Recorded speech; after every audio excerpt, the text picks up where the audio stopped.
zero public speaking experience. So I'm gonna I didn't really I wrote some things down, but I'm gonna just shoot this entire thing from the hip and hope it goes all right. Um, for those who don't know me, I think I know a lot of. If I don't know you, I know of you. Um, and for those who don't know me, my parents are Nick and Rosemary Lynn. Um, they've they taught They taught in the schools here for 35 years. My dad was a teacher and a coach of 3 different sports every year for 35 years. He mentored, helped raise, taught, poured into hundreds, if not maybe over 1,000 young women and young men. And he'll never get enough credit for it, and I'm just super proud to be his son, and I mean it. I grew up in the Catholic Church here, 18 years in St. Mary's Catholic Church, and there's a lot of great people there. There was a lot of great people there that poured into me for all of those years. I'd love to name them all off because it was they spent a lot of time on us kids, and it was a little different than how we do things here. For for reference, I did not want to get up in the morning and go to church, but if you know my mom, there was zero chance I was going to get out of it ever. So we were obligated, and you would get up for church. I participated in CCD every Wednesday, which is just, I think it's just, I don't even know what that stands for. The Catholic Children's, I don't even know. But twice a week we were at the church. My mom, she cleaned the church every Thursday, I remember, for a long time. And I would help her with that. I would vacuum out the pews, and she would do a lot of the primary cleaning, and it was like a 2-hour process, and I helped with it for a long time. And so we spent a lot of time there. But I just didn't. There's just a lot of ritualistic. To me, I think that for the right people, it's probably great. I guarantee you, there's people that go to church there that get just a lot out of it, and they probably get as much out of it as I get out of this now. But I did not have an understanding. I did not have a biblical understanding. I did not have. I just didn't get much out of it personally. I probably just didn't pay enough attention, but it was a lot of symbolism, a lot of going through the motions for me, and just a lot of rituals. They were Eucharistic ministers. I don't even know what a Eucharist was until a few more recent years here, but yeah, that's where my faith journey started, and I would say that it was probably third. She taught third grade, and then after third grade, I think is kind of when I would say average probably 10 or more days of in-school suspension every year, and so I just started. I kind of just started to go downhill in a way, and it really wasn't like this to where there was a bottoming out and early. It was kind of like this, and so as that progressed, I would remember returning to church every Sunday, and when you go to receive communion every single Sunday, which is obviously different than how we do it here, but you go in a line up the middle, and then you circle back around, and so everyone who was there would pass by you. And I would just remember, I could tell like they'd just hear everything that I just felt like they had heard everything I had done wrong that week. I felt like they had heard all of my business, and there was a lot of glimpses I could see, and it was kind of like, almost like a look of disappointment, how we joke about, And so I think that kind of took its toll on me in a way. I felt condemned in a way, and I let that go to my head, and that was probably just me, but that was the experience that I had with it. And so as I got older, I kind of took to things that I shouldn't have. I wore a few different hats. As I got older, I became a vandal, an alcoholic, a user. As I got a little bit older, I became an abuser.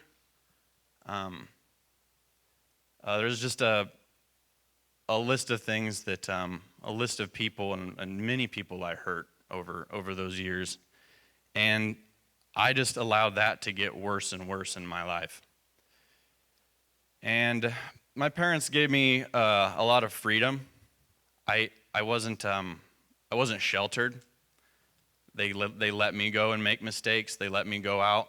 They let me go and do the things that I wanted to do. But I will admit that most of those things were contrary to what we were being taught and what we were learning every Sunday. It was, it was really countering that out, and I made that choice to separate myself from God, and that was a choice that I made, and things just kind of got progressively, I would say, worse from there. I started relying a whole lot on alcohol.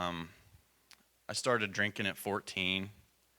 My older siblings I think they would find it in my bedroom when they would come home for the holidays. And my siblings are 8, 10, and 12 years older than me, and so they were all gone by the time I was out of 4th grade.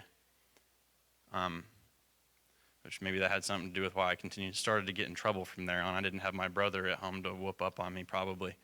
But so I started getting involved with alcohol at 14, and it became fun, something that I really enjoyed.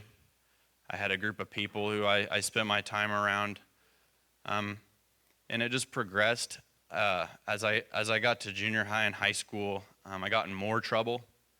The severity level of the things that I was doing increased.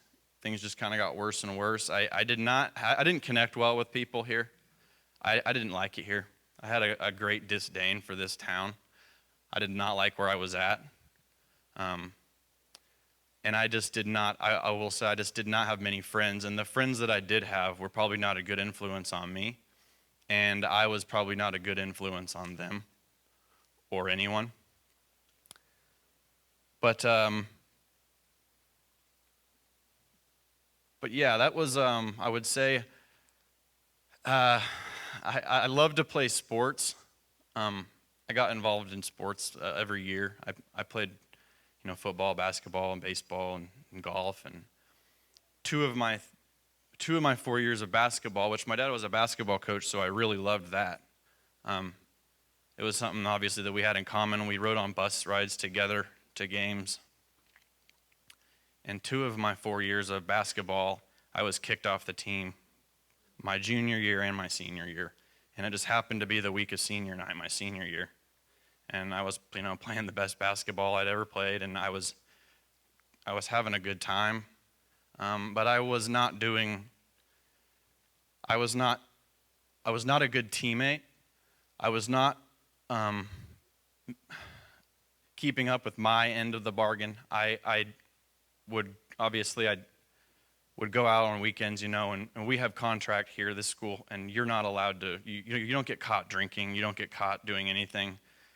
And I was just involved with more than that. I mean, I was selling weed, my junior, senior year of high school. I was, providing it to others because that was what I was doing. And so I was a terrible teammate. No matter how good things were going, there was way more than what was meeting the eye. And so that probably took its toll on me too a little bit, getting kicked off the team 2 of my 4 years. And then I don't know how I graduated high school, to be completely honest with you, I don't.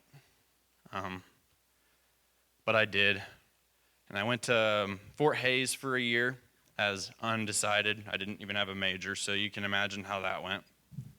Not great. Basically, all I got involved with there was partying, and I found even more ways to have a good time. And it just got a little bit worse and worse from there. I got an MIP and an MIC. Well, first of all, before I even took off to college and high school, there was many things I did. I mean, I remember breaking windows just for fun. I remember picking up a limestone rock on someone's porch and just kind of tossing it against their front door late at night, which was probably traumatizing for them. Just really hurt a lot of people.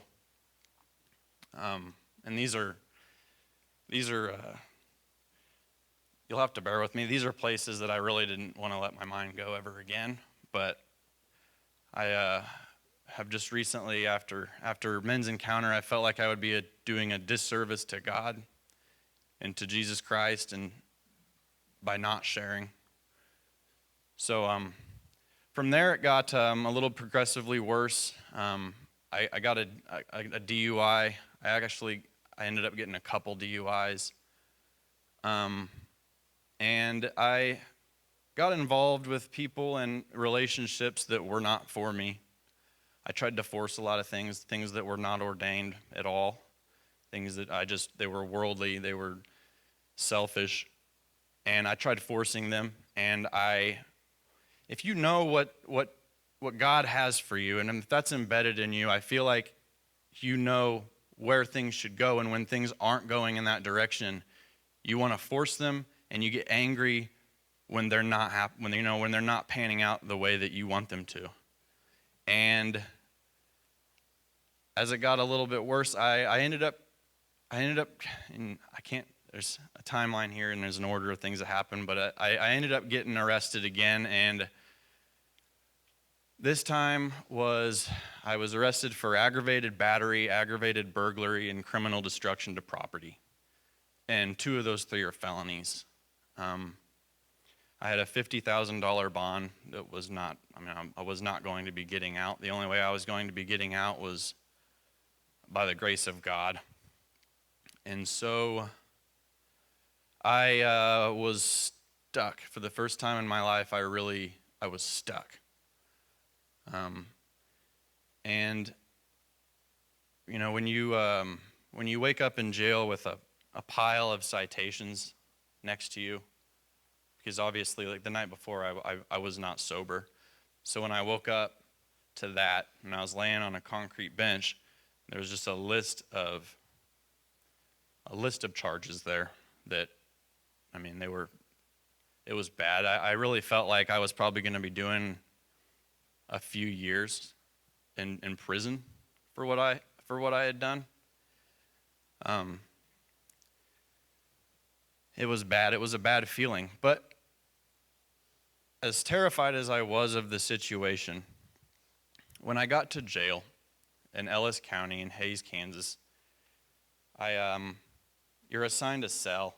They take you up through an elevator, and there's pods. There's there's like 4 pods. And in each pod, there's probably 10 cells. And so you're assigned to a cell. And the cell that I was assigned to was with a very intimidating individual. He was twice my age, roughly. His name was Jeremy. He was twice my age, and he was in jail for distribution of meth. And he was very experienced in the legal system, which I needed someone to talk to immediately about my legal issues and what I was about to deal with and go through. And I remember he said, after I explained things to him, he was like, "Oh yeah." He's like, "You just relax, man. You're gonna be stuck for a while. You're gonna be just take a breath, man. Just don't think about it."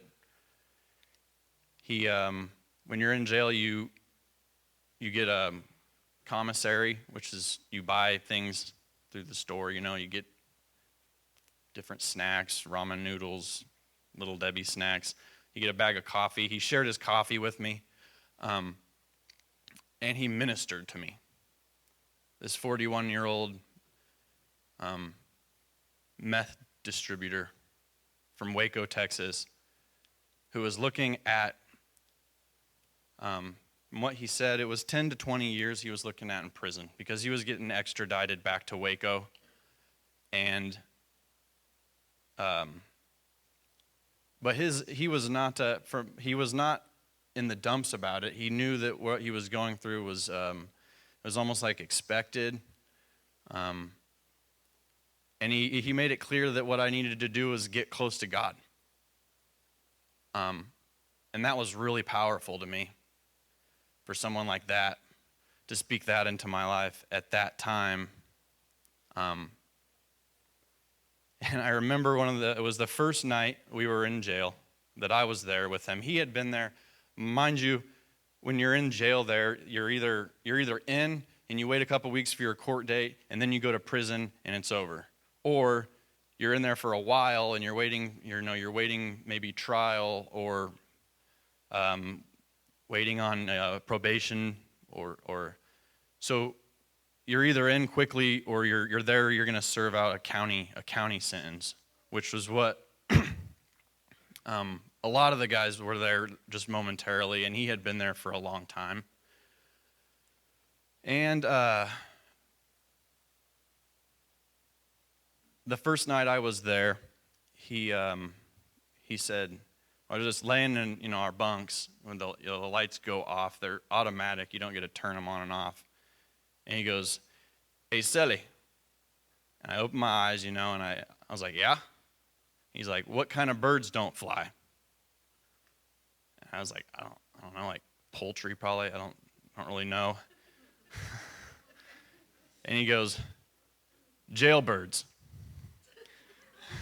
And that was basically that was the first night in there with him. And he had a phrase that he would say, and it was, "It is what it is, and it ain't what it was." No matter what we were talking about, it really always came down to, it is what it is, and it ain't what it was. And that was these are some things that they are solidified in my mind, and for the rest of my life, I'll always remember them. These are moments that had the biggest impact on me. I've never shared these with my family. I don't expect them to understand, and I quite frankly never wanted to go here again because it was not fun. But that's what he said. It is what it is, and it ain't what it was. And that's from a guy who's looking at doing 10, 15, maybe even 20 years in prison. And so his outlook was strange to me. And he knew that this was going to happen because he knew that he was already on papers. He was actually wanted in Texas. So he knew that as soon as he was hemmed up in Hays, Kansas, that he was going to get extradited back there, and he was going to have to face the music that he'd been running from for I don't know how long. So he had a great impact on me, and he ministered to me, and we got into the Word, and he gave me hope. He really did. I was terrified. I thought I was going to have to basically give up and compromise years of my life for what I had done, and I'd probably deserved to. So I prayed, and I took his advice, and a couple weeks went by, and mind you, I'd already been arrested. I've already been on probation. I had DUIs. I was already in trouble, and so I was pretty sure that I was in it deep. And a couple weeks went by, and they decided to let me get out and go to rehab. And if I walked out rehab, which was like 28 days, I think, if I did that and I participated and I made the effort to change, I would go ahead and I would be able to get out on supervised probation again.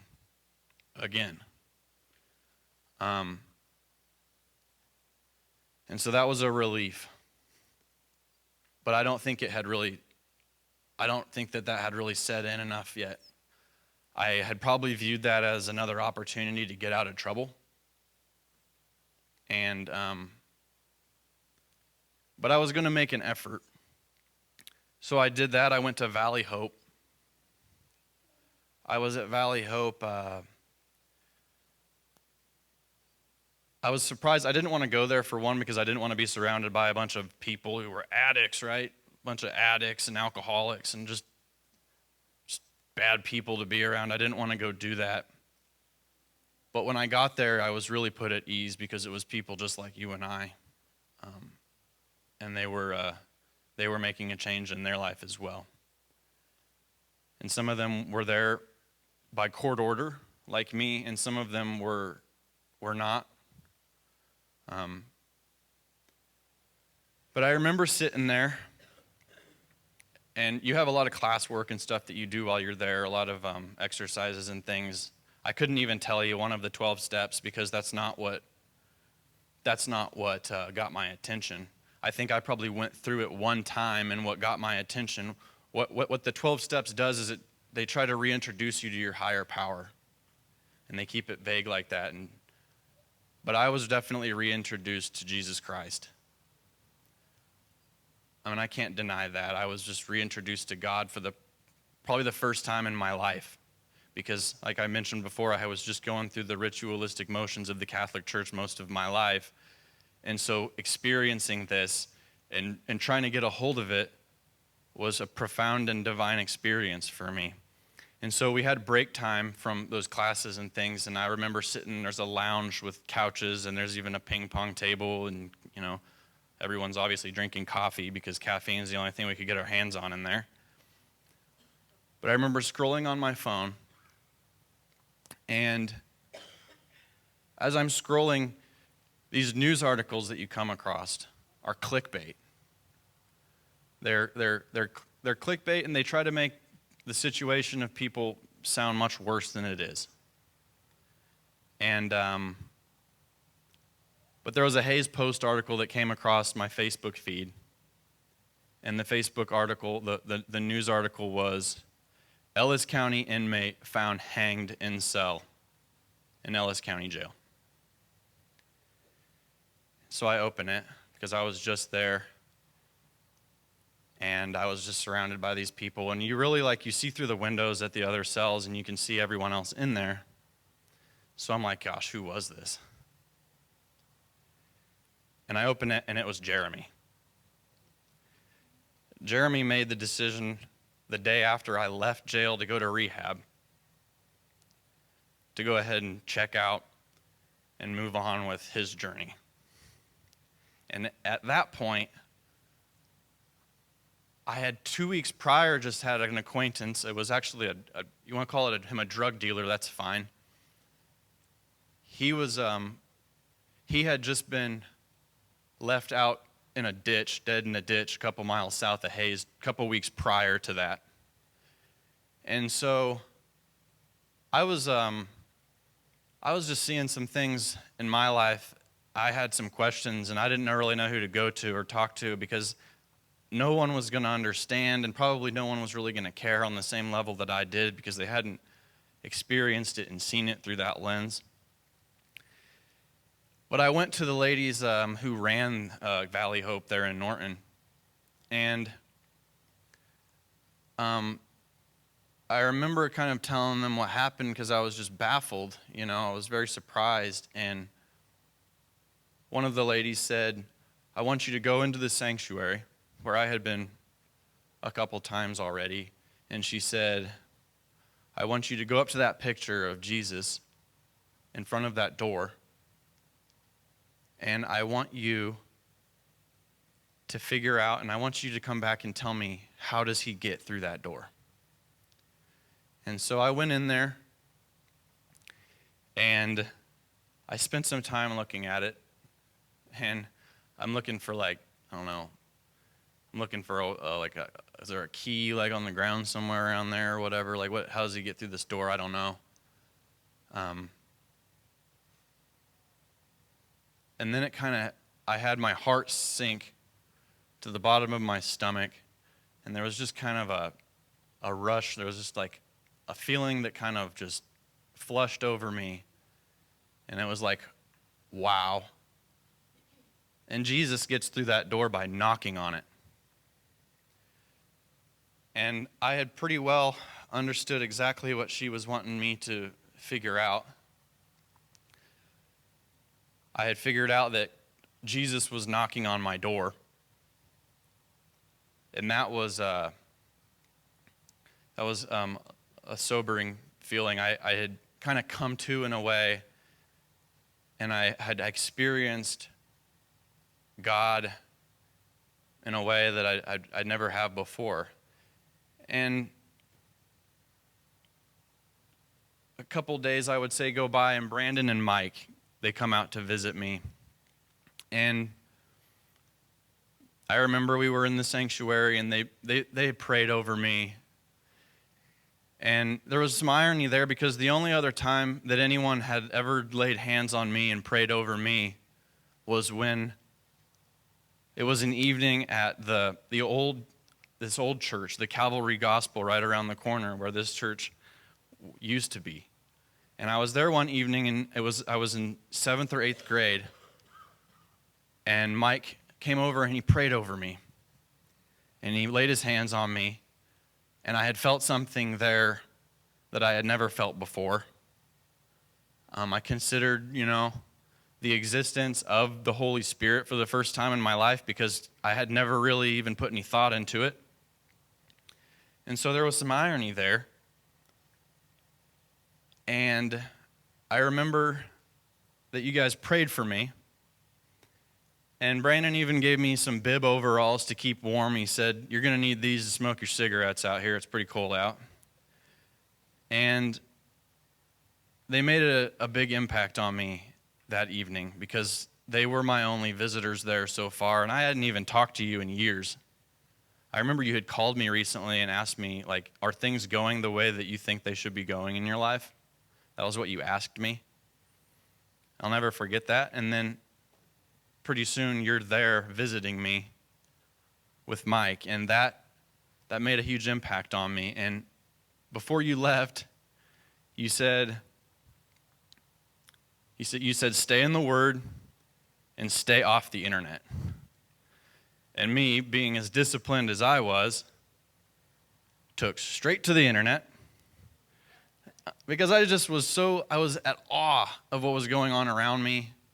I was at awe of the experience I was having, and so I kind of wanted to know. I was like, there's coincidence. What a coincidence a lot of this is.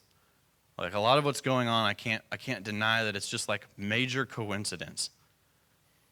And so I Google that, and I come across a quote that I'll never forget, and it's supposedly by Albert Einstein, and it is, "Coincidence is God's way of remaining anonymous." And that doesn't mean that God's anonymous and we don't know who he is. We know exactly who he is. We know who he sent to represent perfectly what we should follow. And so it's not that he's anonymous. I think that phrase, it confirms that there is no coincidence. There's no such thing as a coincidence, and that there is significance there. And so I walk out that 28 days at Valley Hope, but I still had a problem. I was on 2 prescriptions that I really liked. One of them was an antidepressant, which made me feel good, and the other was Adderall, which made me feel great. And I had the biggest prescription of Adderall that a doctor would write you. I had enough of it to sell. I had enough of it to keep me happy. And so I had not given those things up yet. Even through this entire process, I was kind of clinging to that still without even knowing it. And I get out of Valley Hope, and Brandon and Jessica allow me, and they bring me into their own home, and it was the best thing that to this day has probably ever happened in my life, because I was seeing an example of a family and a life that I ultimately really wanted for myself. There was so much hope to it. Brandon spoke a lot of life into me. I was doing devotionals for the first, every day, every morning, when we were praying before every meal. He's given me things to do to keep busy, and just it was the best thing that I could possibly be going through at that time. It was the best thing for me, but I was still on these prescriptions, and so. If you know what Adderall is, it's pretty close to methamphetamine. It's an amphetamine, and it keeps you up, and it really triggers your endorphins and makes you happy. And I was staying up, all through the night out at his house, still abusing that. Even in this time where I was taking into consideration that what I was going through was the best thing that had ever happened to me, really. And so I think, I probably I drove some people away. I said some things and did some things and behaved in a way that was totally influenced by my prescriptions. So even though I got rid of the alcohol and the weed, I was still abusing those. And I would have separated myself from Me Too if I were you.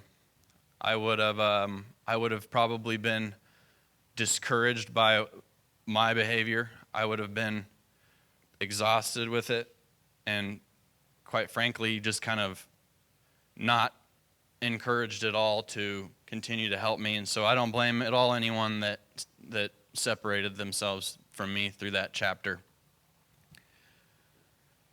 And I was still going to classes once a week in Hayes.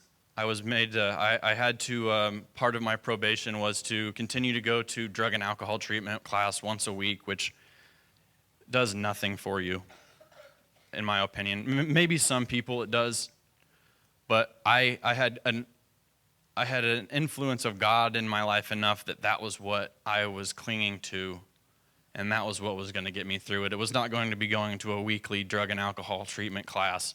That's just reminding me of it, and that's just prolonging it.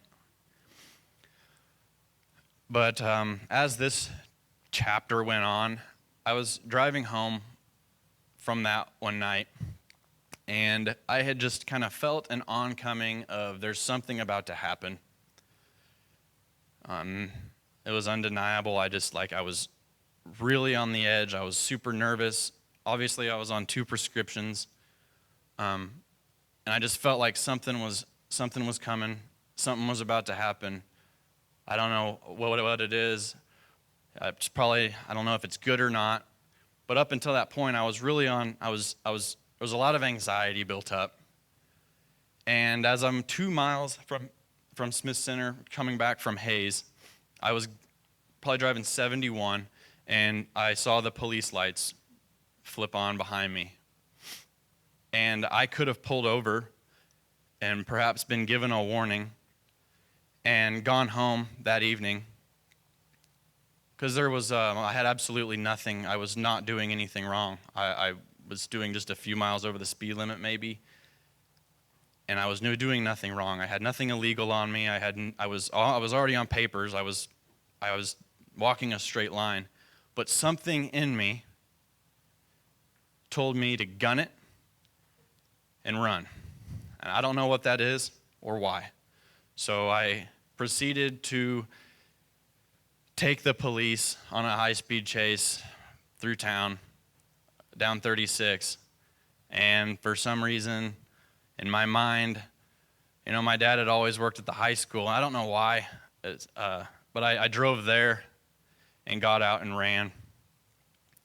And I didn't make it very far until there was police. It was fairly late at night, and so there was police there in their underwear holding me at gunpoint. And it was odd because there was a lot of them. Somehow it was like I ran into the neighborhood where all the police lived. And so they took me in, and When they took me in for the first time in a few weeks, I think it probably was, I had really felt at peace. I really felt like I was where I needed to be. I was where I was supposed to be. I was where God wanted me to be at that time. I was in jail, and it was a weight lifted off my shoulders that I was where I needed to be. And so they asked me, obviously, like, why'd you run? And I told them the truth. I said, I don't know, which wasn't a good, I don't know if they believed me or not, but I'm sure when they found my prescriptions in the truck, they might have put two and two together and believed that I actually had absolutely no reason to run other than that I was under the influence of my prescriptions. And that, obviously, when you take the police when you evade the police on a high-speed chase, they violate your probation. That's against your probation guide, the guidelines that you're required to follow. And so I didn't really know where things were going because I had kind of had a lot of hope at that time because my faith was there and I knew it was where I felt God wanted me to be. And so I was like, something good's going to come of this, right?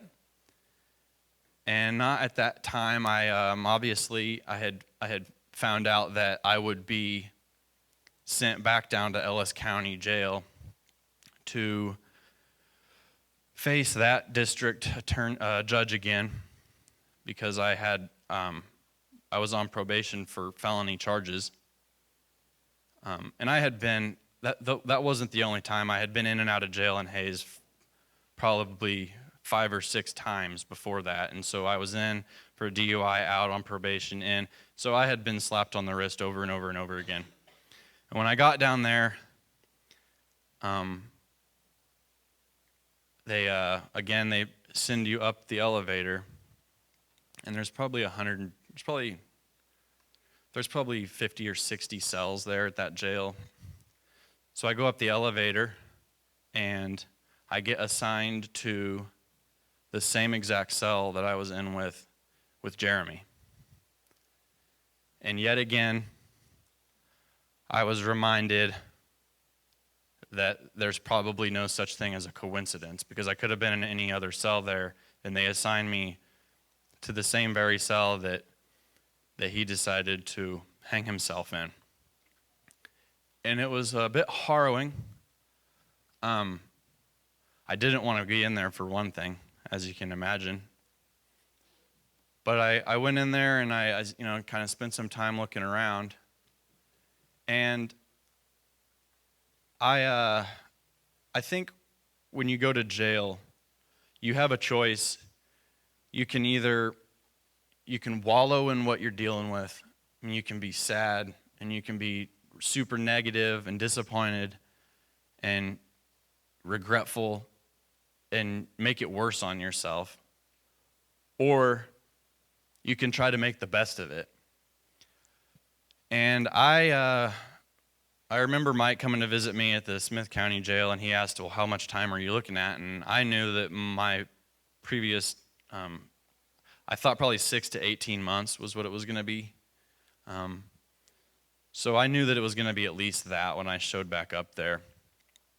And I had kind of come to the realization that no matter how much time I was going to have to spend there, or if I was going to end up going to prison for a little bit of time, what I wanted to do was do for other people the very same thing that Jeremy had done for me.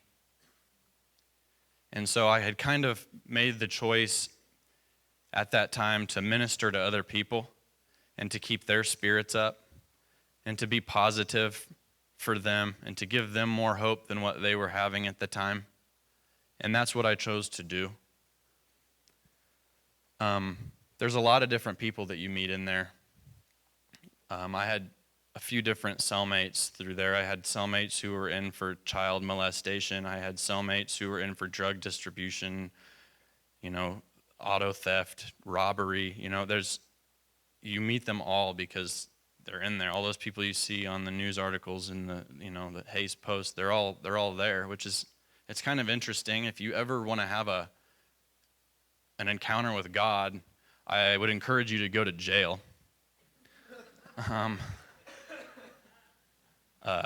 Because I think it was really good for me. And I got lucky, I think, because they ended up pleading my charges down, and they ended up being misdemeanors, and they let me serve out the remainder of a 6-month sentence. And so I had about 5 months left. I had already been in for a month, and so I had about 5 months left. And if you're around people who are looking at years on their life, it sure makes your circumstances much easier to get through. And, meeting all these people and experiencing this with them in their lowest point was very impactful. And I was one other guy, and I'll never forget this. His name is Derek. And this is a testament to the significance of your dreams. And I have to share this because I'll never forget it. When you're in jail, they have what's called a trustee, which is if you're on good behavior and you're there for an extended period of time and they can trust you, you'll be allowed to work in the kitchen and work on the laundry and get out of your cell and get out of your pod and spend some time in a different room, because these pods are very small. And so that was great. And the guy that I ended up doing that with, he was my cellmate for that, was Derek. And Derek, just a couple months prior to all of this in Hays, there was a story that came out, and there was a case where, and this is the news, then the news makes it sound obviously as bad as they can to get you to click on it. But there was a situation that happened where a gentleman was murdered. He was killed, and I remember being across the street at an adjacent apartment complex the night that this happened. I looking out the windows, cops everywhere, a lot of them.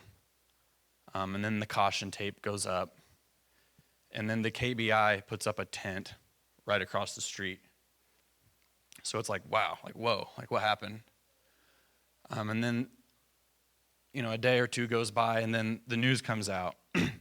And it was suspect in custody after suspected murder. And this had happened. I want to say this was probably 6 months prior to my return back down to Ellis County.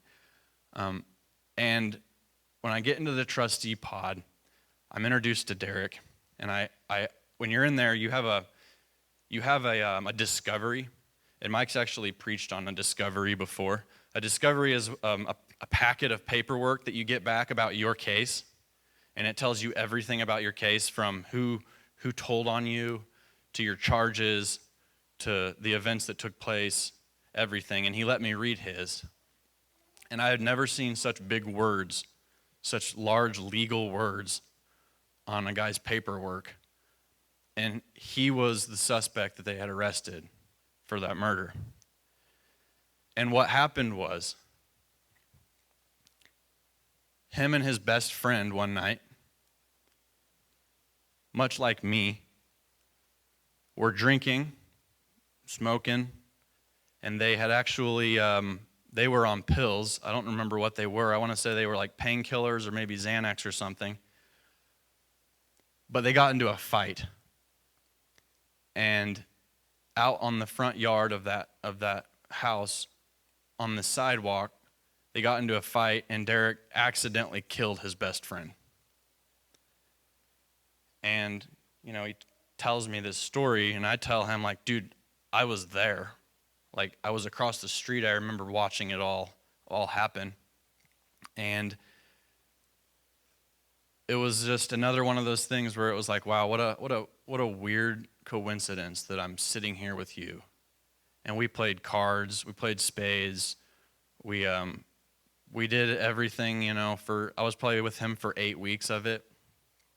And, we just kept ourselves busy. And when you do that, you don't think about, you don't think about all the other stuff going on. You just try to enjoy yourself. And I remember one night, we woke up one morning, and this was an example to me of the significance of your dreams. And he woke up and he said, wow, like, you're never going to believe the dream I had last night. And I was like, let's hear it. And he said, I had a dream that Tim and his wife pulled up to pick me up, which Tim is his best friend that he accidentally killed. And he said, him and his wife pulled up, and they opened the passenger's door and looked inside, and they're both looking at me, and they said, Derek, it's going to be okay. Everything's going to be all right. They confirmed that to him in his dream. And I honestly saw after that a weight was almost lifted off his shoulders. I could tell. He was so much more positive. There was life in him. And so that had an influence on him. And as his case was kind of, he was going back down to his court dates through the same time that I was there with him. And I remember him coming back one day with a big old smile on his face. And he had his paperwork there in his hand, with a big smile on his face. And he came in, and we were like, because we had been it was like a couple weeks, weeks were leading up to this. And we were like, at that point, I was like, man, I'm looking forward to hearing what's going to happen here. We're praying about it in our cell, and we're he comes back and he says, they are pleading me down to involuntary manslaughter, which the difference between involuntary manslaughter and manslaughter is involuntary is when they take great consideration into the fact that it was an accident. And at that time, there was an investigator there who was trying to nail him. And so we really weren't sure how that was going to pan out. And that was the way it had panned out for him. He was pled down to involuntary manslaughter. He was given, it was 6 years in prison. And at that time, he'd already been in there for a year or more. And so we got time served, and so he only had a few years left. And he said at court, Tim's wife was there, and she said, there's no need to take another father away from their babies. We've already lost one in this situation. We don't need to lose another. And that was the court listens to that, and they take it into consideration, and that's exactly what happened. And we prayed for that. And that was another profound experience for me where there was divine intervention involved, and it was undeniable, and I'll never forget it. And as the rest of my sentence came to an end, I really I was feeling really, really, really good about where things were going. I was getting out, and I was not going to be on paperwork anymore. I was going to be able to just start my life. It was going to be new, and it was going to be fresh, and it was going to be a relief. And I got out, and it was not what I had wanted. I was expecting to be able to share this new beginning with people. I thought I would, have a handful of friends who were, happy to be around me again, that was just not how it turned out. I got out, and I was pretty much in the worst depression of my life. I'm sure you remember, Mom. I was basically sleeping as much as I could, all hours of the day. I really had nothing on my plate to do. I had no ambition or drive or anything, and so I decided that I was just going to move. I moved to Kansas City, and I took a job there, and I got away from here, and things just didn't go how I was hoping they would. But everything that I had hoped for and prayed for in Kansas City had come to fruition. I got a great job. things went my way while I was there. And I think everything happens for a reason. But despite going to jail and being sober for that period of time, and then getting out and then going right back into that depression, well, basically when I got to Kansas City, I picked up the alcohol again, and the weed again. And so over that several years there that I was there, I think it was 7 years, I had just kind of went back into the same motions, and God at that point had been, he was kind of in the background again. Like I had these experiences with it, but because I behaved and because things panned out the way they had after I went through rehab, everything I had experienced because of my prescriptions and everything that had transpired, everything had an asterisk next to it for that 7 years. And I couldn't help but think that, nah, dude, that's not God working in your life. None of that was God. That was you on drugs. Like, that was nothing. That didn't have any weight. And so I put him in the background again, and it was kind of just in my subconscious, but I valued that, and I remembered that, and I kind of have always held on to that. And the reason I'm giving this testimony is because in August of this year, I went to Men's Encounter, and Brandon had gone to Men's Encounter at the beginning of the year, in April, and he knew that he needed to have a great experience with it and that it needed to do a lot for him, or he was maybe going to explore other avenues as well. And it did. And he had a major coming to Jesus moment again, and it rekindled a lot, I think, of your faith. And a couple months before August, Brandon reached out to me, and I was at a very low point here in the first half of this year. And when he reached out to me and said, hey man, just wanted to know if you wanted to go to Men's Encounter, there's a group of us going, I would love for you to make it. I just knew at where I was, there was no doubt that yes, that's exactly what I'm supposed to do right now. And it's just so weird because I had gone through I had been exhausting myself on relationships that were not for me. When you know what you want out of life, like I said, you don't consider that it's not for you. And so I had tried forcing relationships that didn't pan out, and I had just I had went through a breakup at the beginning of the year, and I was just at a low point. And so when he reached out to me and asked me that, I knew it was exactly where I needed to be and where it was exactly where I needed to go. And so I did, and we had, it was just a great weekend. Gave me a lot of hope again, gave me a new vision for my life. And I can't thank him enough for that. So since then, I've had to make some other decisions in my life, and one of the ones is that I'm backing away from my house that I worked very hard for in Kansas City. Basically my entire life as I know it in Kansas City, I'm abandoning my home, I love that city. And then I have an employer there who allowed me to go all over the country to awesome jobs that I really enjoyed. And I've had everything I prayed for. I don't have an education. I don't have a higher education, so I'm limited on the careers that I can pursue. And so to be in that position, for that, I had everything that I prayed for. Because that's why I left this town. There wasn't a whole lot of opportunity for me. And when I got out there, I got the job of my dreams, more than I could have expected to get. And so I realized that I had to abandon all of that. And now I'm kind of at a point where,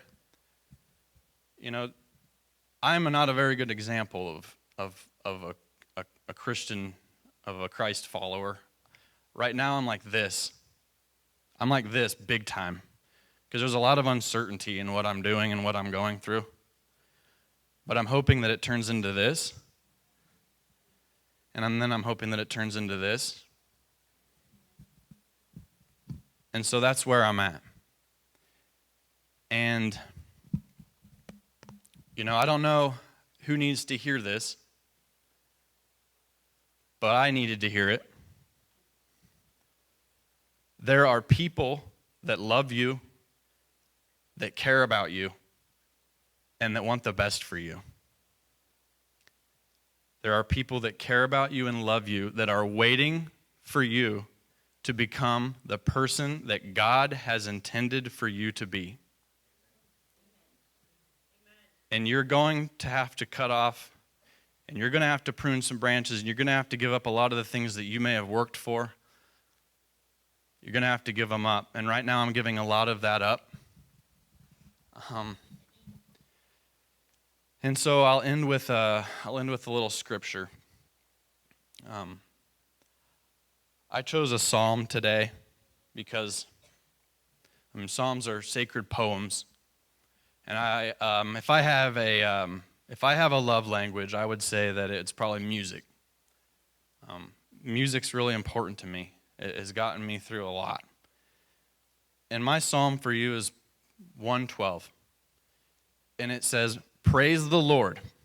How joyful are those who fear the Lord and delight in obeying his commands. Their children will be successful everywhere. An entire generation of godly people will be blessed. They themselves will be wealthy, and their good deeds will last forever. Light shines in the darkness for the godly. They are generous, compassionate, and righteous. God comes to those who lend money generously and conduct their business fairly. Such people will not be overcome by evil. Those who are righteous will be long remembered. They do not fear bad news. They confidently trust the Lord to care for them. They are confident and fearless, and they can face their foes triumphantly. They share freely and give generously to those in need. Their good deeds will be remembered forever. They will have influence and honor. The wicked will see them and be infuriated. They will grind their teeth in anger. They will slink away, their hopes thwarted." And so for me, Jesus is, no matter if I'm still dealing with ups and downs, I have a new vision for my life. I have new hope. Jesus is redemptive. He's redeeming. He's hopeful. He's considerate of you. He wants a personalized relationship with you. And it is what it is, and it ain't what it was.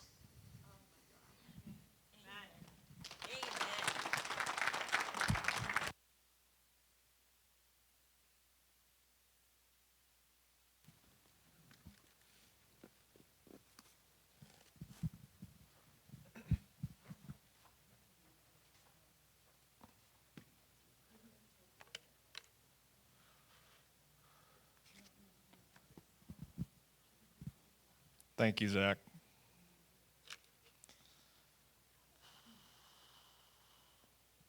It never ceases to blow me away how heavy a testimony can be and so good at the same time. I also, as I was getting dressed for church this morning, I went back like 15 years in time in my mind.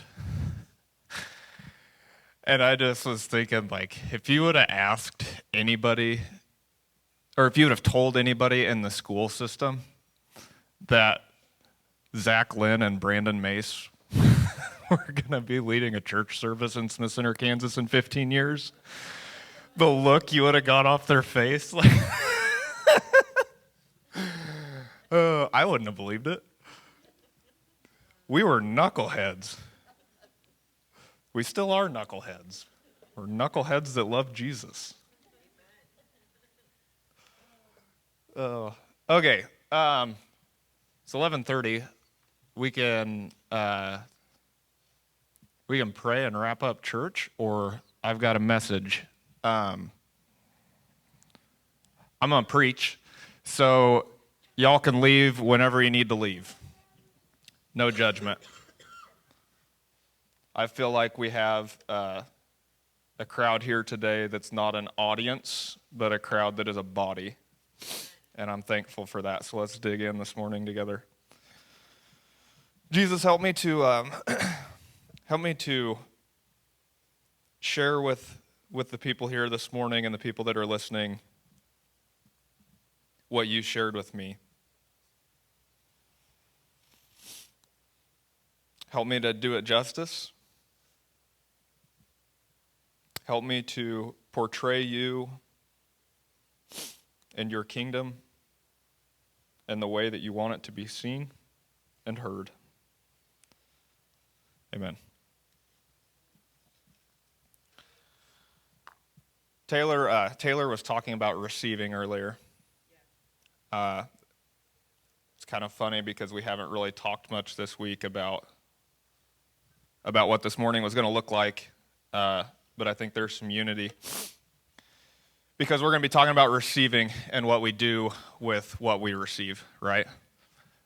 It's good to receive, and we should want to receive, but we shouldn't want to only receive.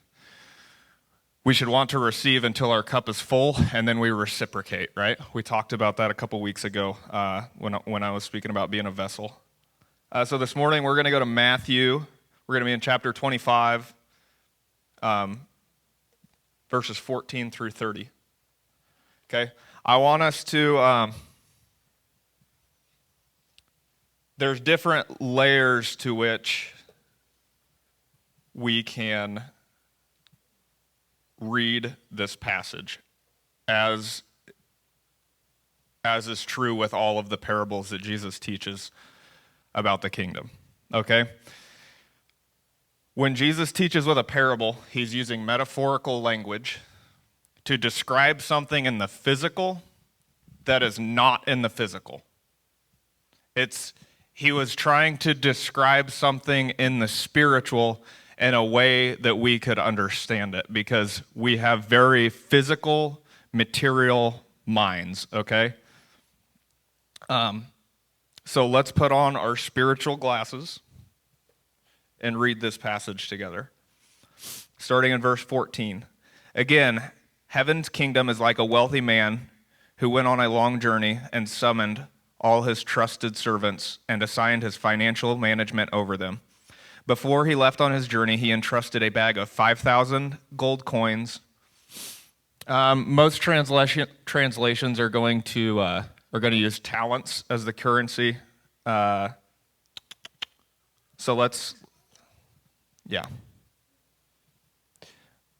I'm going to refer to talents instead of the 1,000 that's in this translation. He gave one servant 5 talents. He gave another bag of 2 talents to a servant, and to the third a bag of 1 talent, each according to his ability to manage. The one entrusted with 5,000 gold coins, or 5 talents, immediately went out and traded with the money, and he doubled his investment. In the same way, the one who was trusted with 2 talents traded with the sum and likewise doubled his investment. But the one who had been entrusted with 1 talent dug a hole in the ground and buried his master's money. After much time had passed, the master returned to settle accounts with his servants. The one who was entrusted with 5 came and brought 10, saying, "Look, I have doubled your money." Commending his servant, the master replied, "You have done well and proven yourself to be my loyal and trustworthy servant. Because you have a faithful steward to manage a small sum, now I will put you in charge of much, much more. You will experience the delight of your master, who will say to you, enter into the joy of your Lord." Then the one who had been entrusted with 2 talents came in and said, "See, my master, I have doubled what you have entrusted to me." Commending his servant, the master replied, "You have done well and proven yourself to be my loyal and trustworthy servant. Because you are faithful to manage a small sum, I will now put you in charge of much, much more. You will experience the delight of your master, who will say to you, enter into the joy of your Lord." Then the one who had been entrusted with 1 came to his master and said, "Look, sir, I know that you are a hard man to please. and you're a shrewd and ruthless businessman who grows rich on the backs of others. I was afraid of you, so I went and hid your money and buried it in the ground. But here it is, take it, it's yours." But his master said to him, "You're an untrustworthy and lazy servant. If you knew I was a shrewd and ruthless businessman who always makes a profit, why didn't you deposit the money in the bank? Then I would have received it all back with interest when I returned. But because you are unfaithful, I will take the 1,000 gold coins or the 1 talent and give it to the one who has 10. For the one who has will be given more until he overflows with abundance. And the one who has hardly anything, even what little he has will be taken from him." Then the master said to his other servants, "Now throw that good-for-nothing servant far away from me into the outer darkness, where there will be great misery and anguish."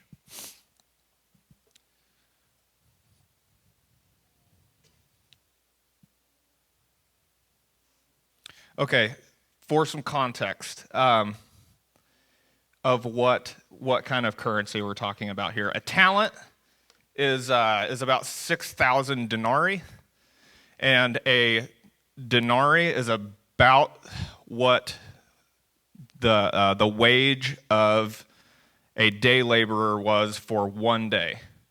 So 1 talent is the equivalent of 6,000 days of labor. So let's take 6,000 divided by 365.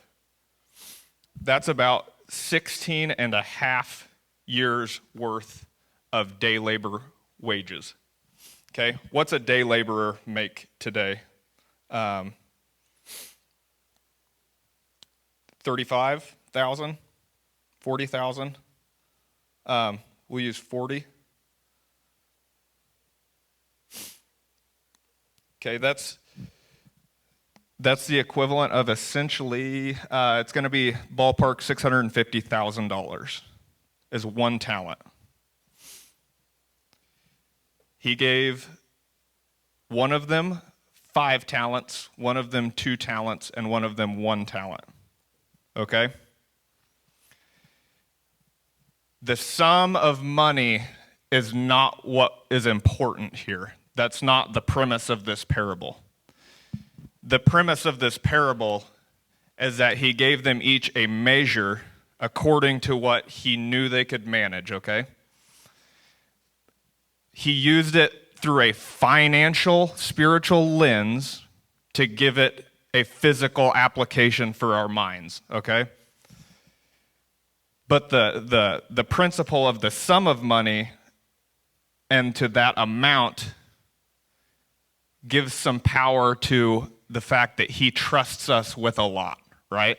$650,000 is a lot of money. That's a lot of responsibility that God trusts us with. And if we look at it through the wrong lens, it can seem daunting and it can seem kind of scary that God's going to trust me with that much. But let's look at it through a spiritual lens as we keep reading.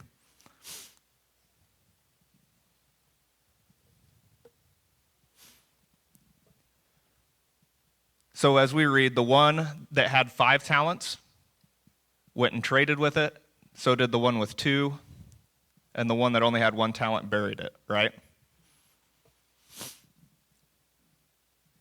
Jesus is trying to form a people that will do what God put us here to do, which is to further his kingdom, reflect his image, glorify him, and be a blessing to others. What he didn't come here to do is to save us so that we can hit cruise control because we've punched our heaven ticket. The premise of the Bible, I'm not even going to go there with it. That's not the story of the Bible. And if we follow the story of Jesus, the character of Jesus, what he taught about the kingdom, and how he prayed, the kingdom is mentioned in the New Testament by Jesus 53 times. Hell is mentioned by Jesus, depending on translation, 12 to 17 times. We could go off in the weeds talking, trying to dial it down exact, but the principle is he mentions the kingdom 4 times more, roughly, than he mentions hell. Okay? So the principle there is Jesus didn't come to scare us out of hell. He came to bring the kingdom here, and we can know that by reading the parables through the correct spiritual lens and applying it to our life.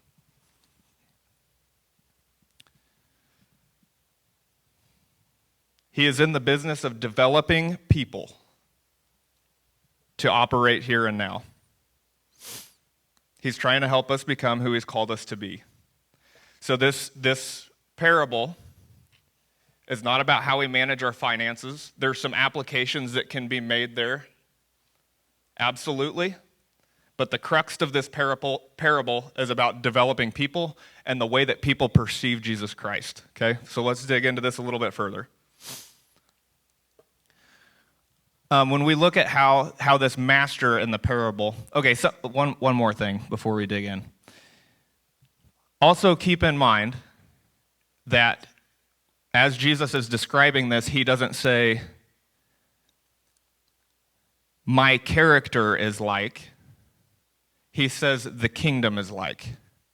Okay, so this is not a parable in which Jesus is the master and we are his servant. So if that's the mental picture you have, I want you to consider looking at it through a different lens. Let's look at it through the lens that he's describing how the kingdom system operates, because that's what he actually says right here. He says the kingdom is like. Let's look at how he responds to how his servants manage their finances. He says, commending his servant, the master replied, "You have done well and proven yourself to be my loyal and trustworthy servant, because you have been a faithful steward to manage a small sum. Now I will put you in charge of much, much more. You will experience the delight of your master, who will say to you, 'Enter into the joy of your Lord.'" When we read about the master right here and how the master responds to the way his servant acts with what he's given him, he seems like a pretty cool master, right? That's a guy that I would like to work for. This guy's getting ready to leave on a trip, and he gives 3 servants a huge sum of money and trusts them with it, right? And then when he sees how the ones that invested it well have done with their money, I don't know how he could commend them more than saying, "You have done well and proven yourself to be my loyal and trustworthy servant. I'm going to give you more because I can see that I can trust you with a small sum." Another principle we see between the one with 5 and the one with 2 is when the one with 2 comes and he shows them he's doubled his funds as well. He doesn't make a comparison between the one with 2 and the one with 5. He says he treats the one with 2 the exact same way. Commending his servant, he replied, "You have done well and proven yourself to be my loyal and trustworthy servant. Because you are faithful to manage a small sum, now I will put you in charge of much, much more. You will experience in the delight of your master, who will say to you, 'Enter into the joy of your Lord.'" Then the one who had been entrusted with 1,000 gold coins came to his master and said, "Look, sir, I know that you are a hard man to please, and you're a shrewd and ruthless businessman who grows rich on the backs of others. I was afraid of you, so I went and hid your money and buried it in the ground. But here it is, take it, it's yours." When we see how the master responds to this, it's pretty inconsistent with the way that he responded to the other 2. And it seems really, really harsh.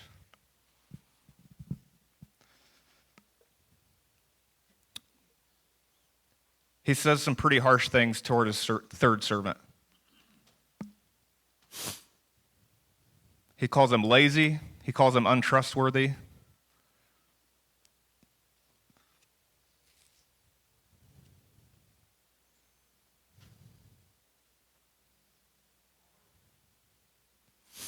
And then he exposes his heart issue as we read further down.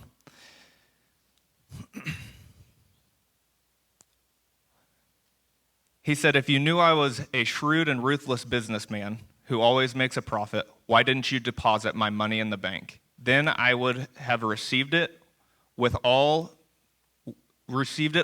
with interest when I returned." So he says, if the issue was really just that you knew that I was shrewd, if that's all it was, you would have at least done something with the money, right? But there's a deeper issue. There's a heart issue in this servant. And you can see a little bit of the servant's attitude through the way that he responds when he shows him what he did with his money. He makes the comment that you grow rich off on the backs of others, right? That's a victim mentality. That's a poverty mentality. Okay? That's a mentality that we can let creep into our mind. When we look at a visionary or an investor or somebody that's done well for themselves, and you think, boy, that must be nice. Must be nice watching from your office while all your minions, perform all the hard work. You've got the harvesters out in the field while you sit there and collect the check, right? So there's some resentment in the third servant's mind over who the master is. But what we know is that's not the truth about the master's character. That's the perception that the third servant has of the master, right? So how does the third servant come to that conclusion that the master must be a hard man? Is it self-thought? Did somebody give him a distorted perception of who the master is? Did he have a preconceived opinion based on something that he heard third hand from somebody else of who the master was? No matter how he got to his conclusion, what we know is he assumed the worst of the master, okay?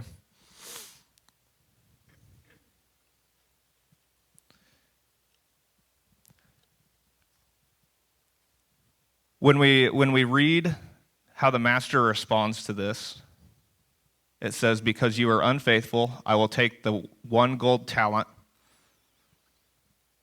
and give them to the one who has 10 talents." So in that passage right there, that's the first time that it mentions that not only did he give his funds to his servants to do with what he trusted them to do, when they multiplied it, he gave it back to him again. Because it doesn't say in the passage before that he had given the 10 talents back to the man until right here. "For the one who has will be given more until he overflows with abundance." There's that overflow we've been talking about for weeks now. "And the one with hardly anything, even what little he has will be taken from him."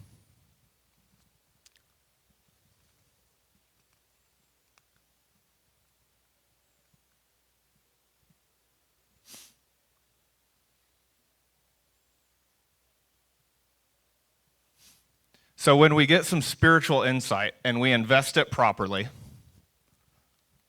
and we share it with others and then we reinvest it and then we share it again and we reinvest it and we share it again, it becomes all that we can talk about, right? And it's easy to talk about.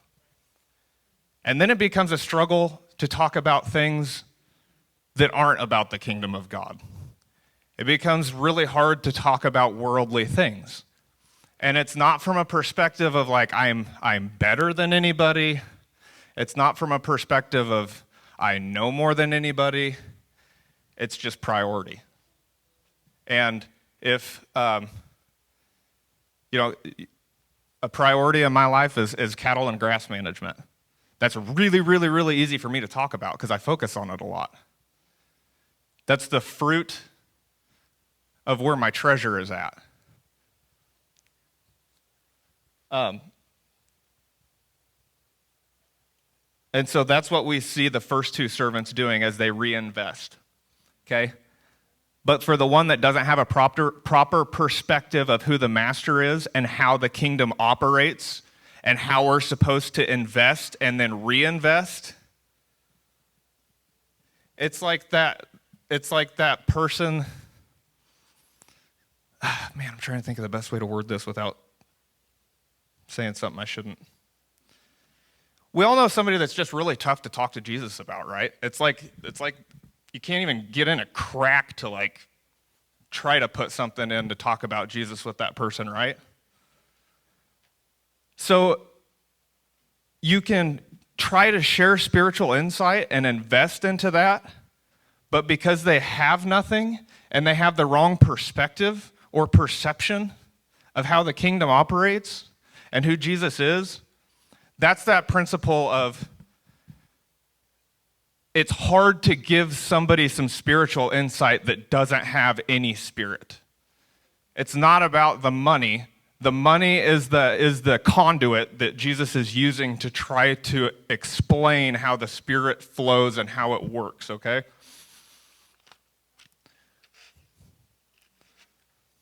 The Pharisees missed who Jesus was because he wasn't what they thought he was going to be. We can do the same thing. We can do the exact same thing.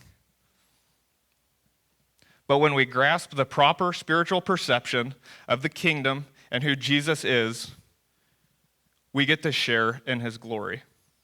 If we stay closed-minded, we end up in darkness and isolation. That is a metaphor for what happens when we separate ourselves from Jesus. The master said to his other servants, this is in verse 30, "Now throw the good-for-nothing servant far away from me into the outer darkness, where there will be great misery and anguish." This is a really tough one to dissect, because that does not fit the character of the Jesus that I know. Because we also know a Jesus that teaches parables about a prodigal son that was also given a large inheritance.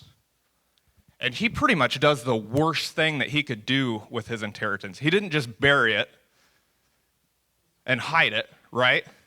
He squandered it. He spent it on drugs, alcohol, probably prostitution more than likely, and all other kinds of loose living.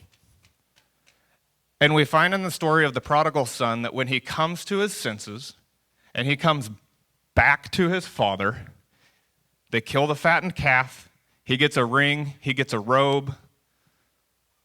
So how do we get from that to this servant that's just kind of timid and he just kind of has the wrong perception of who Jesus is or who his master is and how the kingdom operates? And now all of a sudden, instead of giving him a ring and a robe and a hug and killing the fattened calf and having a party because he's come back to his son, he's saying to the other two servants, go into the outer dark, take him to the outer darkness. Most translations will say where there is weeping and gnashing of teeth.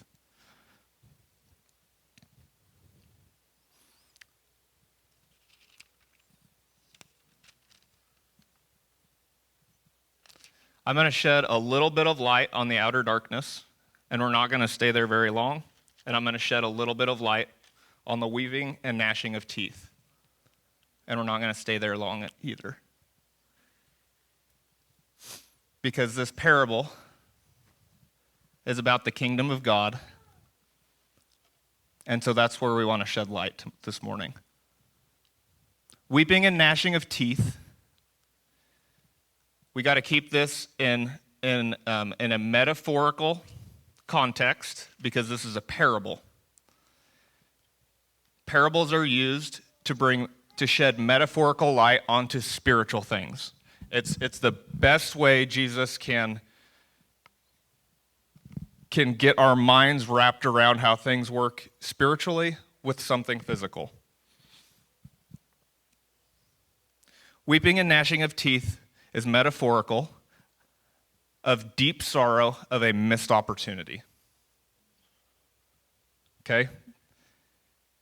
The outer darkness is a parallel to the isolation and darkness that we have when we remain separated from Jesus Christ. This isn't a literal physical place that they're throwing this man that was confused about who Jesus actually is, okay? And there is nothing in this text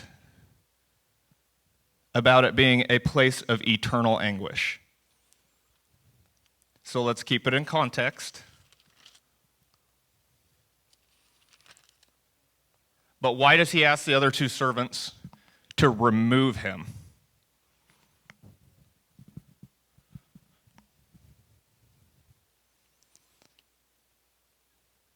The fear angle that we can read this from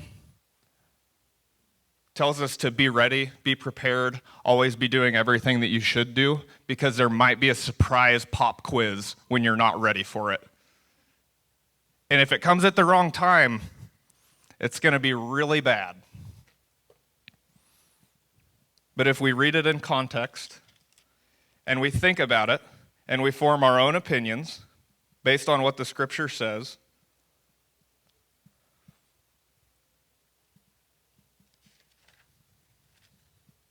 and we also know that fear is not a part of Jesus' character. And I can't find anywhere in Scripture that he tries to scare people into loving him. He loves people by loving them. And he just wants us to reciprocate that behavior.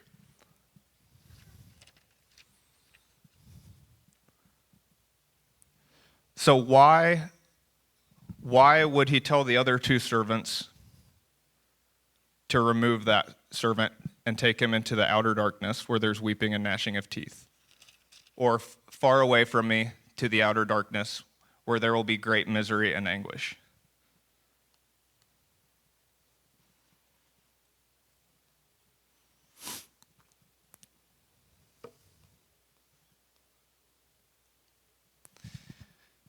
Could it be that he doesn't want believers to play it safe with his investment and bury it? And that believers that are excited about investing what we know into the lives of others and sharing it with others and building others up, could it be that that's what he wants us to do, and he wants us so focused on it that the only reason that we should hang around play it safe people is to bring it along with us, right? And so we're looking at the spiritual mentality of playing it safe and not doing anything outside of our comfort zone, because investments are risky, right?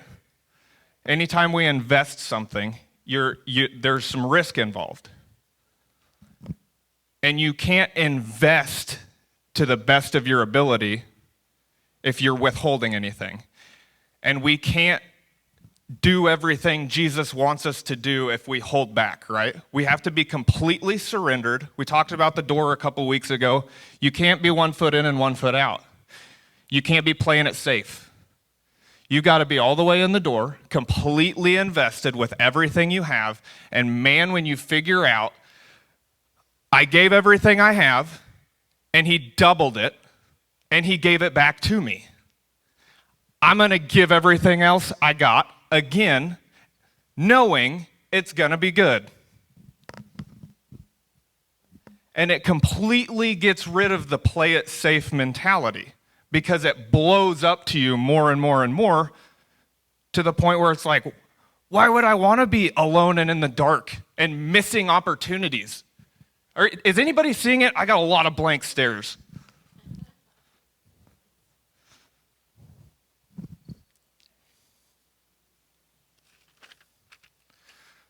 So the principle of this parable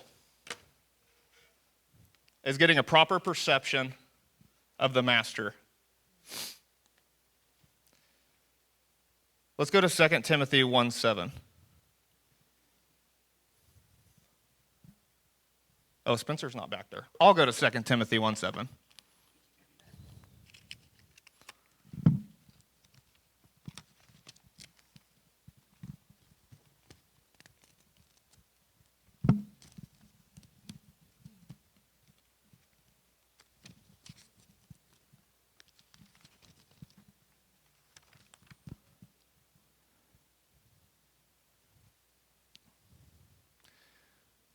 Second Timothy 1:7 says, "For God will never give you a spirit of fear, but the Holy Spirit who gives you mighty power, love, and self-control."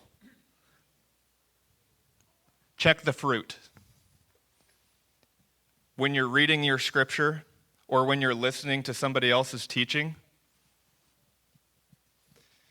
if the fruit is fear, it's probably not from the Spirit.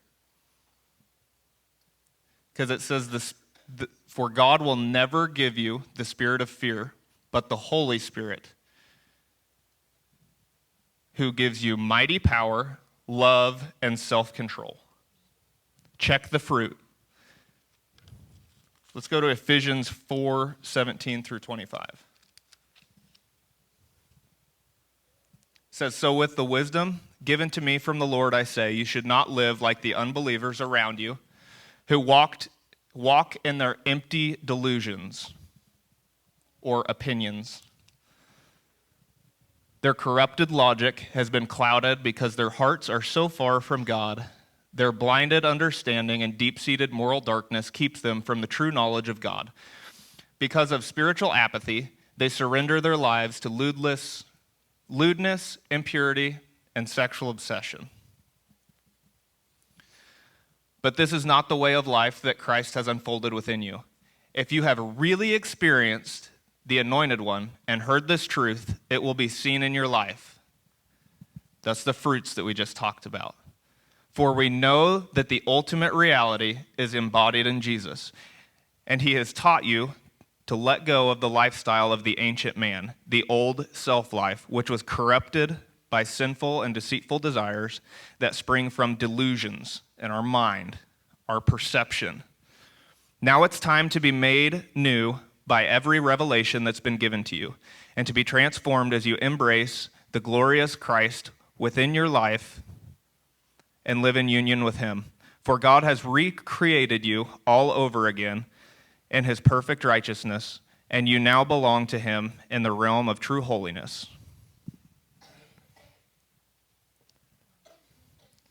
And then I want to go to Colossians 1:21 through 23. It says, "Even though you were once distant from him, living in the shadows of your evil thoughts and actions, he reconnected you back to himself. He released his supernatural peace to you through the sacrifice of his own body as the sin payment on your behalf, so that you would dwell in his presence. And now there is nothing between you and the Father God, for he sees you as holy, flawless, and restored. If indeed you continue to advance in faith, assured of a firm foundation to grow upon, never be shaken from the hope of the gospel you have believed in. And this is the glorious news I preach all over the world." That was Paul's mic drop moment. Does anybody else have in their translation verse 21 where it says you are distant from him in your own mind? That's what a lot of the translations are going to say. We create distance from God in our own mind through our perception of him, okay? That's the point that I'm trying to drive home. So when we share Jesus with others, and when we form our own opinions, we need to make it about Jesus, not about others. We need to portray a Jesus that loves us more than we can comprehend. We need to portray a Jesus that has strength and endurance to run the race on his life. We need to portray a Jesus that has compassion and brokenheartedness for Derek and for Jeremy and for Heather and for Travis, for the person that's trying to sleep on the sidewalk underneath a tarp, for the guy that's holding up the piece of cardboard on the sidewalk, for your neighbor that you hate. We need to portray a Jesus that is faithful to us in our unfaithfulness. A Jesus that is selfless enough to give up his entire life for us. A Jesus that is kind and intimate enough to know every single detail of you, your mind, your will, your emotions. Every single detail. And has planned out a life for you that's exciting. And it's not rule following. And it's not boring. And it's not withholding any good thing from you. We need to portray a Jesus that's a servant, that washes the feet of the one that is going to betray him knowingly. That's the Jesus that we need to show people.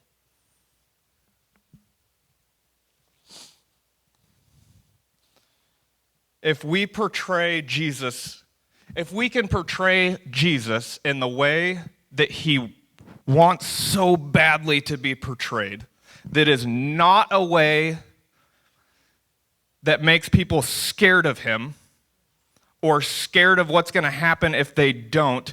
Listen, that is the description of an abusive relationship. Is when somebody loves somebody because they're scared of what's going to happen if they don't. That's an abusive relationship. We all have somebody in our life that has stayed with somebody for way too long, even though it's a horrible relationship, because they're scared of what's going to happen if they leave that relationship. That doesn't fit Jesus' character. That's not the Jesus that I know. Jesus is irresistible if we know who he is. Everybody should want Jesus. There's nothing about Jesus that we should not like. He's not a hard man, okay? He's not. Let's go back to Matthew 25.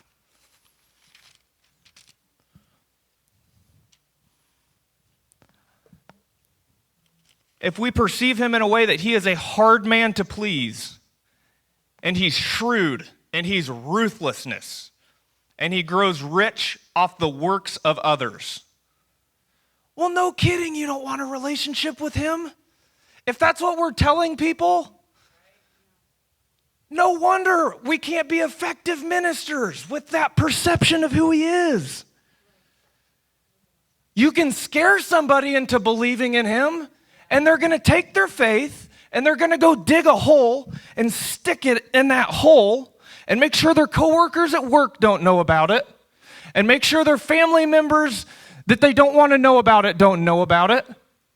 And they're going to keep living their life with their heaven ticket punched and their faith buried in this hole, and they're going to completely miss all of the opportunities that Jesus has for you. But if we can see him for who he is, and look at how he responds to the other two. My good and faithful servant, I'm so proud of you. Look at what you've done with what I've given you. You've doubled it. You know what? You get to keep it. Do with it what you want. Share it with others. Use it for yourself. I'll double it again, and you get to keep it again. So listen, you don't have to be servant 1 and 2.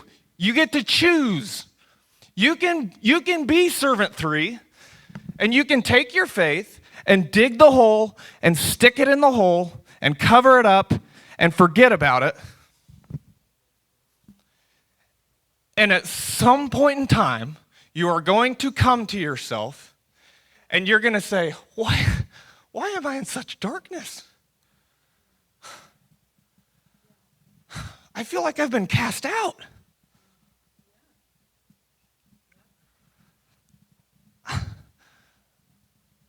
Why can't I stop crying? I'm gritting my teeth and I can't change it. I can't do this on my own.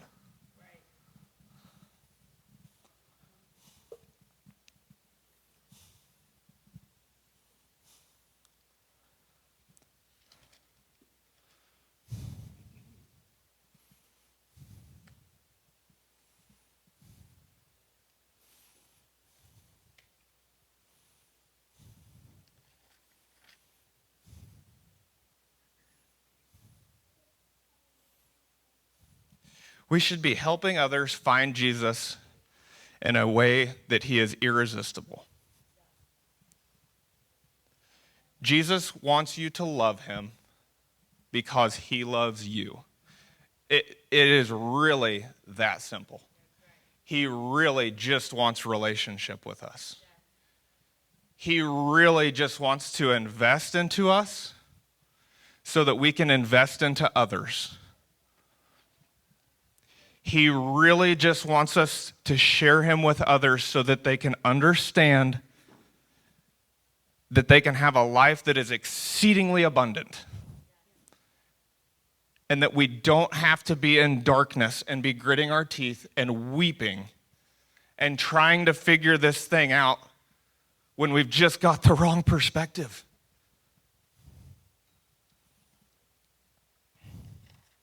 That was tough.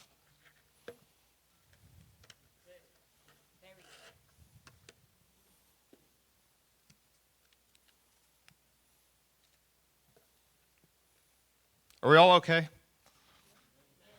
Is that too far in left field? Okay. Y'all are just tired then. You're hungry. It's 12:10.